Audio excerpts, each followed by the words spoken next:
जितना भी एरिया उसको पॉसिबल है उतना एरिया उसने मशीनिंग कर दिया था, लेकिन अभी अब मेरे को देखना है कि अब उससे कितना मटेरियल छूटा है, 25R.8 के कटर से कितना मटेरियल छूटा है।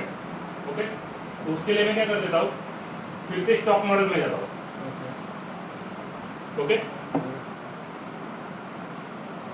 इसको अभी मैंने पहले नाम दिया था रॉ, अभी नाम देता हूँ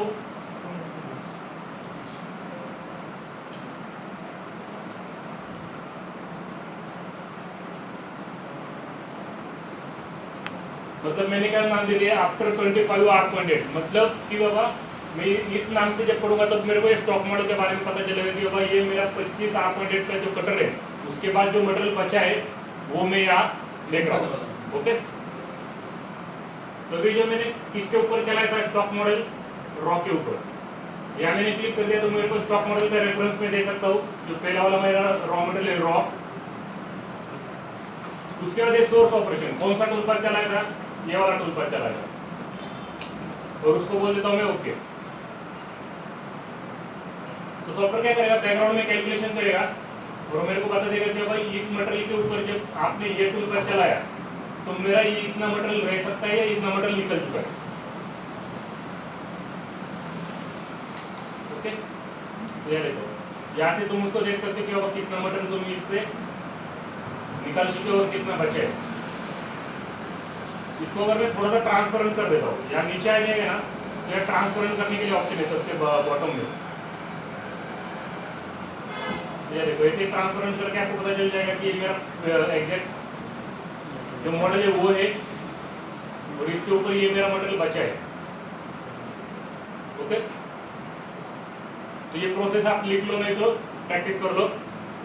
तो मुझे दो नेक्स्ट वाला स्टॉक मॉडल किसके लिए बना है कि वो कितना मॉडल बचा है वो देखने के लिए।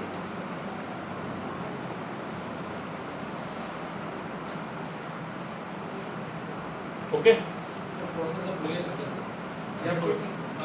हाँ, तो पहले तो मैं जाता हूँ डायरेक्टली ये डिलीट कर देता हूँ जो कुछ मैंने बनाया, फिर से बनाना है।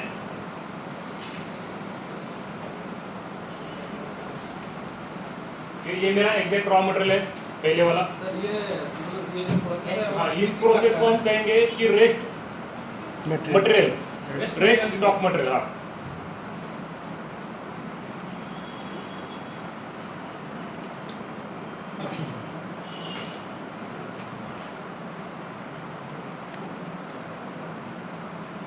ओके, तो वो आइडेंटिफाई करने के लिए मैं गया था टूल पाथ में और स्टॉक मॉडल में।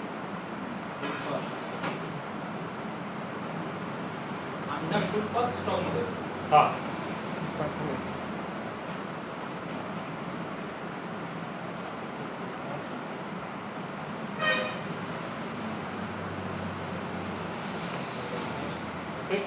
उसके ऊपर जब क्लिक किया तो ये विंडो ओपन हो जाएगी।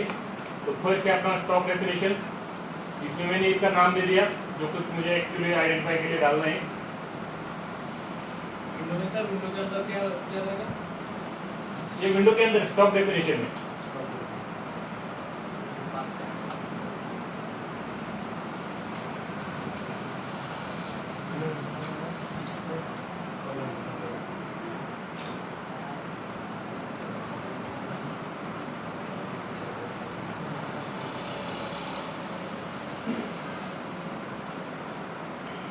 ओके। उसके बाद है कि अब मैंने कौन से स्टॉक मॉडल के ऊपर उसको रेफरेंस दिया है पहले वाले, तो पहला मैं रेफरेंस दे देता हूँ जो मेरा रॉ मटेरियल है वो।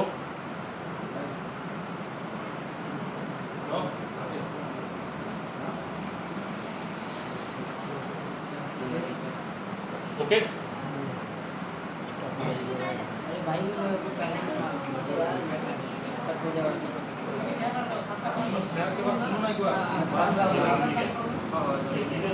पहला वाले जो रॉ मटेरियल नहीं होगा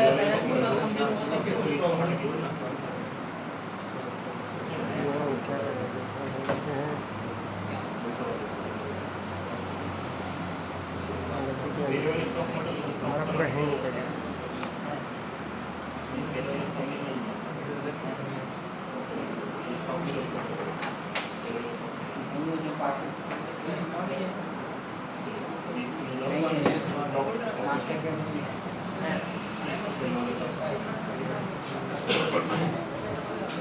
ओके, यहाँ हमने रॉ दे दिया पहले वाले टूल पहले रॉ मटेरियल का रेफरेंस, उसके ऊपर मैंने क्या किया है सोर्स ऑपरेशन में जो मैंने टूल पाथ चला है 25 R.8 का उसका रेफरेंस दे दिया और उसको बोल दिया ओके।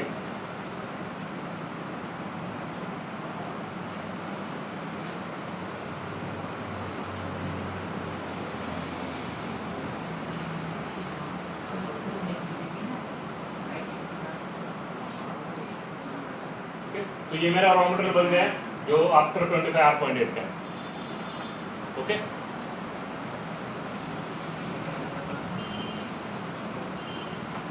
अभी ये जो बचा हुआ मटेरियल है ये मेरे को अगर निकलना है ये वाला, क्योंकि पूरा तो मशीन नहीं हो पाया क्योंकि पूरा मेरा मॉडल ऐसे दिखता है और जो मेरा बचा हुआ मटेरियल है वो ऐसे दिख रहा है, तो मेरे को क्या करना पड़ेगा, उससे 25 से छोटा वाला टूल यूज करना पड़ेगा या बड़ा वाला टूल यूज करना पड़ेगा? छोटा। और वो किधर चलना चाहिए? पूरे मॉडल में चलना चाहिए, जिधर मटेरियल बचे उधर चलना चाहिए। मतलब 25 में जो छोड़ा है उधर ही उसमें चलना चाहिए। ओके, तो उसके लिए मैं सेम टू सेम फिर से एरिया रफ में जाता हूँ। Okay, clear? तो दिख रहा है पीछे?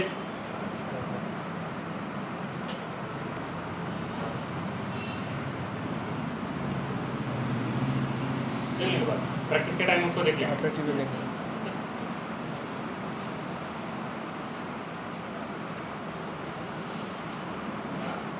तो यहाँ मैंने दे दिया फिर से एरिया रफ में ही गया क्योंकि मुझे अभी एरिया रफिंग ही करना है। ओके, अभी यहाँ मैंने क्या दिया था में सेलेक्ट किया था पूरा इसको क्या किया था, इधर एरो जाके सेलेक्ट किया था, पूरा मॉडल दिया था, मॉडल दिया था, राइट?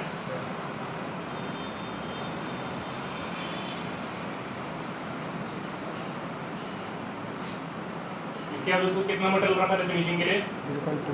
0.25। वो सेम टू सेम उतना ही रखना पड़ेगा। उसके टूल पाथ कंट्रोल इसमें क्या दिया था? एरो डाल के मैंने क्या बोला था कि अब इस बाउंड्री के अंदर ही काम करो। ओके, यहाँ सेंटर दिया था। उसके बाद टूल सेंटर दिया था। अभी टूल मेरा 25 का है तो उससे छोटा वाला टूल मेरे को क्या करना पड़ेगा? बनाना पड़ेगा। नहीं ये तो उसको राइट क्लिक किया, क्रिएट टूल, बुलेट में मैं बनाऊंगा। इसको बना दिया मैंने समथिंग 16 का कटर और उसका जो है R.8 उसका। ओके, इसको नेक्स्ट कर दिया। इसको मैं नाम देता हूं अभी कमेंट में 2 नंबर वाला टूल पाथ D16 R.8 और उसके बाद रेस्ट रहो। ओके, तो इसके कमेंट से क्या पता चल जाएगा कि वो मेरा 2 नंबर का टूल पाथ ये छोड़ने वाला हूँ मैं मशीन के ऊपर। उसके बाद उससे कटर कौन सा है? 16 R.8 और वो क्या कर रहा है? रेस्ट रफिंग कर रहा है। ओके, ये शॉर्टकट में मैंने लिख दिया। उसके बाद होल्डर तो रेगुलर सेम अपना भी कितना बाहर रखना है उसको 50 mm। उसके बाद स्टॉप। ओके, अभी इधर मैंने क्या किया था, इसको ऑन किया था, इधर वन अदर ऑपरेशन और इसमें से पहली बार मैंने ये सिलेक्ट किया था, लेकिन अभी मैं ये पहला वाला सिलेक्ट कर दूं या 3 नंबर वाला सिलेक्ट कर दूं? 3 वाला। अगर 3 वाला किया तो क्या हो जाएगा, उसको पता चल जाएगा कि बाबा इतना मटेरियल मेरा बचा हुआ है जो 25 में से बचा हुआ है। उसके बाद यहाँ ignore small curves by default वैसे का वैसे ही। कट पैरामीटर में गया, यहाँ क्या यूज किया था? Climb, zigzag। अभी ये क्या है अपना? Step down cutting depth of cut. Depth of cut है तो ये कितना दे दो? 16 के हिसाब से वो जो कट है उसके हिसाब से मैंने दे दिया। समथिंग मैंने उसको दे दिया 0.15। ये क्या है उसके बाद इधर का परसेंटेज XY स्टेप और इससे क्या हो जाएगा? कितना ओवरलैप करेगा, ओवरलैप कितना करेगा उसके हिसाब से। तो उसको मैं देता हूँ 70%। उसके कॉर्नर राउंडिंग बाय डिफॉल्ट रहेगा, ये ऑप्शन भी बाय डिफॉल्ट रहेगा। क्रोकोडाइल मोशन ये भी बाय डिफॉल्ट ही था, स्टिप एंड सैलो भी बाय डिफॉल्ट है। लिंकिंग पैरामीटर में मैंने यहाँ क्या यूज किया था, मिनिमम वर्टिकल फिल्टर। ओके, उसके बाद बाकी का ये बाय डिफॉल्ट ये रहे, मतलब यहाँ से नीचे तक हम बाय डिफॉल्ट, मतलब मेरा क्या चेंज होगा, खाली ये भी सेम है, ये भी सेम है, खाली टूल चेंज हो गया, उसके पैरामीटर चेंज हो गए, और उसका जो रेफरेंस दिया था मैंने स्टॉक मॉडल उतना ही चेंज होगा, बाकी के पैरामीटर लगभग मैंने सेम ही यूज किए। ओके, ये सब पैरामीटर में देते आए नीचे, और उसके बाद बोल दिया ओके।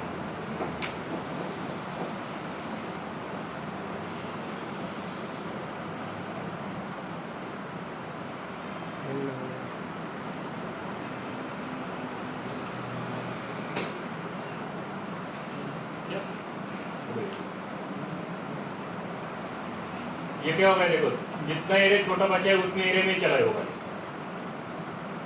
बाकी का इधर कुछ चला नहीं है, इधर ऊपर भी कुछ चला नहीं है, इधर भी नहीं चला, जितना वो 25R.8 में छोड़ा है उतनी जगह ही चला है। ओके, अभी ये 16 के कटर से भी और कटर नीचे यूज करना पड़ेगा क्या लग रहा है आपको? तो वो आइडेंटिफाई करने के लिए हमें क्या करना पड़ता है कि भाई कॉर्नर रेडियस कितना है, क्या है, वो सब इसमें देखना पड़ता है। ओके, तो उसके लिए मैं क्या कर देता हूँ, होम में जाता हूँ, एनालिसिस में यहाँ पे बोल देता हूँ डायनेमिक, और इसके जो कॉर्नर वाले एरिया है उसको सिलेक्ट करके देखता हूँ कितना रेडियस है। ओके, इसका रेडियस है 6.35 और डायमीटर है 12.7।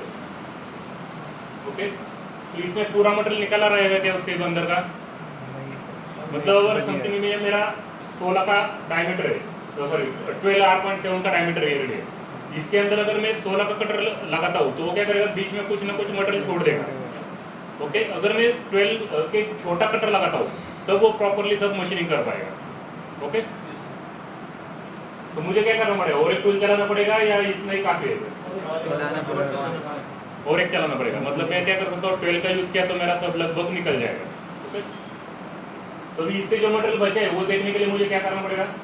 सर हम डायरेक्ट 12 को यूज नहीं कर सकते, 16 के जगह पे डायरेक्ट 12 को यूज नहीं कर सकते हैं, लेकिन उससे क्या हो जाता है कि समथिंग टाइम बढ़ जाता है, या फिर अगर लोड आ गया तो, क्योंकि उसका स्ट्रेंथ कम रहती है, अगर तुम्हारे पास अवेलेबल ही नहीं है 16R.8 तो लगा के चला सकते हो, ऐसा कोई प्रॉब्लम नहीं है।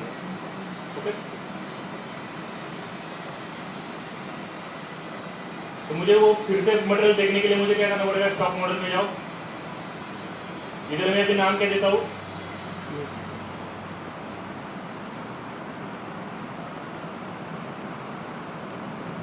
Okay, after 16R.8। अभी इधर मैं रेफरेंस किसका दे दूं, किसके ऊपर चला था मैंने, आफ्टर 25 के ऊपर चलाया था, और जो सोर्स ऑपरेशन है इसमें मैंने कौन सा टूल पर चलाया था उसको 25 के ऊपर, ये वाला 16 का।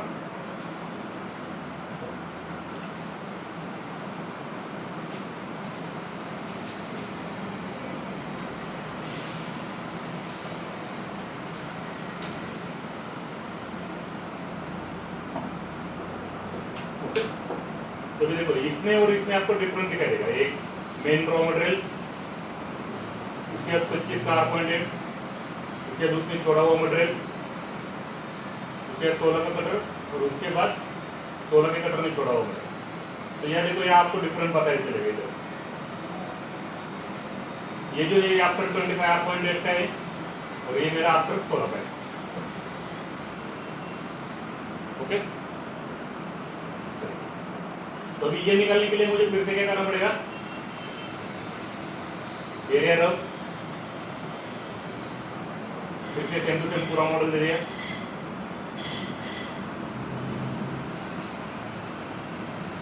फुल पाथ कंट्रोल में गया सेम। ओके, ये लास्ट सिलेक्शन जो कुछ है वो ऑटोमेटिक सिलेक्ट कर लेती है, ये ऑप्शन है वो, जो कुछ चेंज है तो उसको लास्ट सिलेक्शन में दे सकता हूँ। सेंटर में ये टूल इसको दे दिया मैंने, अभी उससे छोटा वाला कटर, अभी उससे छोटा वाला कटर कौन सा है, 12R.8 का है समथिंग, तो 12R.8 अपना इंसर्टेड नहीं आता, जो कुछ मेरा अगर एंड मिल वगैरह रहेगा तो उसको मैन्युअली ग्राइंडिंग करके उसको रिड्यूस करते, तो इसको इंसर्टेड नहीं रहता।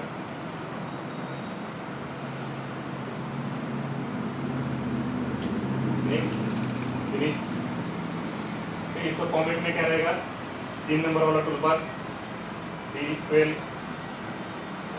R.8 और resistor. Okay, holder same to same होगा, कौन सा चाहिए अपने को?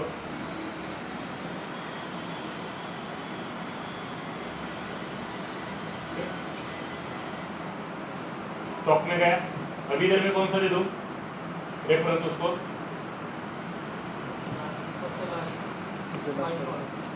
कौन सा? सबसे लास्ट वाला, मतलब आफ्टर 16 के बाद का। बाकी का याद सेम ही रहेगा। अभी ये जब 12 का कटर है उसके हिसाब से जो उसके पैरामीटर आएंगे, इतना 0.1 का डेप्थ ऑफ कट वो ले सकता है, 70% उसका स्टेप और रहेगा, बाकी का सब सेम रहेगा।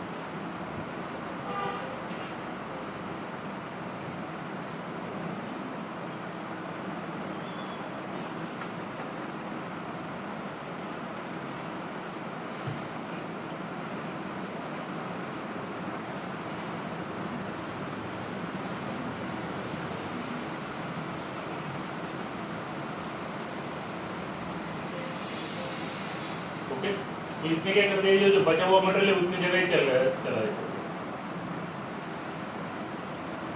ओके, ये देखा जाए तो ये जो ब्लू लाइन है ये किसके लिए है?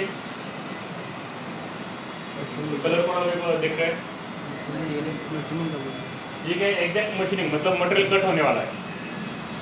ओके, जो ग्रीन लाइन है वो क्या है, वो सेफली एंट्री के लिए। ओके, जो रेड लाइन है वो क्या है, सेफली एग्जिट के लिए। और जो येलो लाइन है मतलब क्या है कि एक जगह से दूसरी जगह कटर ऊपर उठ के जा रहा है, रैपिड, ये उसके लिए मशीनिंग है। ओके,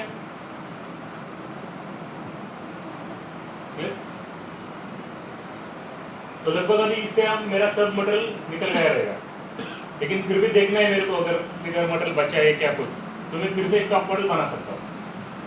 ओके, स्टॉक मॉडल बना के फिर उसको आगे की प्रोसेस अगर रह रहा है तो और छोटा यूज करके उसको मशीनिंग करोगे। ओके, तो तुम्हें जितना ज़्यादा तुम यूज करोगे उतना तुम्हारा मटेरियल निकल जाएगा। लेकिन जब क्या कि छोटे छोटे एरिया के लिए फिर से टूल पाथ बनाते बैठना, इतना मतलब छोटे छोटे मटेरियल के लिए मत बनाओ, जब फिनिशिंग हो जाएगा तब कॉर्नर फिनिशिंग में भी वो आगे निकल जाएगा। तो मैक्सिमम 5-6 टूल यूज करके तुम उसको जितना चाहिए उतना रफिंग कर लो, उसके बाद हम फिनिशिंग करेंगे। ओके, चलेगा। तो अभी ये जो 3-4 प्रोसेस है आगे की, ये आपके इसमें प्रैक्टिस कर दो, जो कुछ आपने अभी मॉडल बनाया उसके नेक्स्ट प्रोसेस ये है।